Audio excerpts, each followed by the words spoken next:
What's good, YouTube? It's your boy, Blue Blood Sports TV, back at y'all with another one. Once again, I told you so.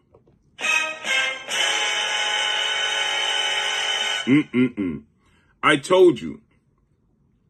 Due to the fact that newly crowned WBA junior welterweight world champion, Mexican star world champion, Jose El Rayo Venezuela, who has 14 wins, 2 losses, no draws, 9 wins by way of knockout. One time in his career, he was knocked out.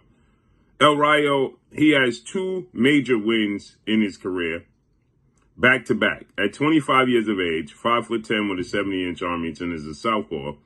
El Rayo, he took on Chris Colbert in March of 2023, and he lost a unanimous decision in a fight that I thought he clearly won. Nonetheless, he lost. He rematched Chris Colbert in December and knocked him out brutally in the 6th round. And then he fought Isaac Pitbull Cruz August of this year, and he absolutely dominated that fight. And he removed a player off the chessboard for undefeated 3-division world champion, superstar boxer, who was the WBA lightweight world champion, one of the cash cows and one of the faces of the sport of boxing, in Gervonta Tank Davis, possible opponents. He removed Isaac Cruz right off the chessboard. Tank Davis, 30 wins, no losses, no draw, 28 wins by way of knockout, 29 years of age. He'll be 30 in November, 5'5" with a 67-inch arm reach. He initially wanted to face off, that being Tank Davis, against Vasil High-Tech Lomachenko. But according to Lomachenko's team now, they're saying that Tank Davis never truly made a serious offer and Lomachenko got frustrated and walked away from negotiations. Now, Lomachenko, who is a 3-division champion, 2-time Olympic gold medalist, former unified lightweight world champion, the reigning IBF lightweight current world champion, with a record of 18 wins, 3 losses, no draw, 12 wins by way of knockout at 36 years of age. Lomachenko, it was reported that Lomachenko just simply got fatigued of the sport of boxing and said he wasn't in the mood to fight the rest of this year. In the same token, now they're saying he got frustrated because of the negotiations with Tank, so on and so forth. But that was the scheduled fight for Tank Davis to come back November 2nd. And Lomachenko walked away from it. It left him in scramble mode. This in July, okay? This took place in July.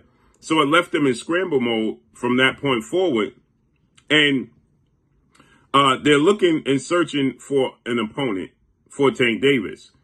Isaac Cruz was the replacement, plan B, for Lomachenko, but he got dominated by El Rayo. El Rayo is now suspended until September 17th, but not only that, he's standing on his square and his demands because he understands that Tank needs him more than he needs Tank right now. And so he's dug in, he's standing his ground. Now, it's said that El Rayo, I'm being told, is the chosen opponent. But now Tank Davis, El Rayo suspended, and El Rayo's team don't want El Rayo to take this fight November 2nd. They want him to push it back to February.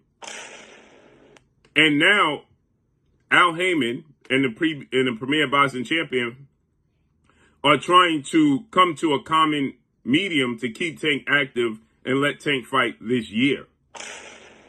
And so now they're trying to get Rayo to commit to a fight December 14th. Right? So the scheduled date of November 2nd that the PBC have, they're trying to get that. They're going to keep that date, but you'll see somebody else fight on that date. And it won't be a pay-per-view event. And then they're trying to change Tank Davis' date to December 14th against Rayo to push it back, right? They're trying to meet Rayo in the middle. They're trying to get him to commit to a fight this year. He's willing to, and committed to fighting Tank Davis.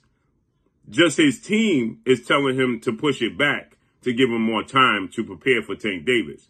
And here is a situation where people feel like Tank Davis is always trying to have an advantage and put his opponents at a disadvantage. And so Ryo fought in August, which I don't believe fighting in November is a disadvantage. You fought in August, okay? That's 3 months later.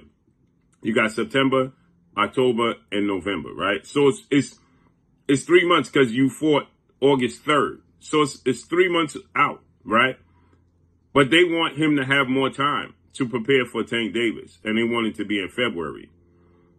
So is Tank Davis trying to put him at a disadvantage? Trying to get him to commit early? Who knows? But now they're saying that Tank Davis is going to fight December 14th. And if he can't get Ryo to commit to December 14th, he's just going to go ahead and fight Ryo. Guess what? In February of next year, which is 2 months out from the December date. And they're trying to make a massive card that includes, once again, they've been doing this lately and pairing David Benavidez, the undefeated two-time WBC super middleweight world champion, Mexican Ecuadorian monster, David Benavidez, who is now the WBC mandatory challenger for the light heavyweight undisputed showdown October 12th between Dmitry Bivol and Artur Beterbiev. So they're trying to get, and they've been pairing Tank Davis and David Benavidez together.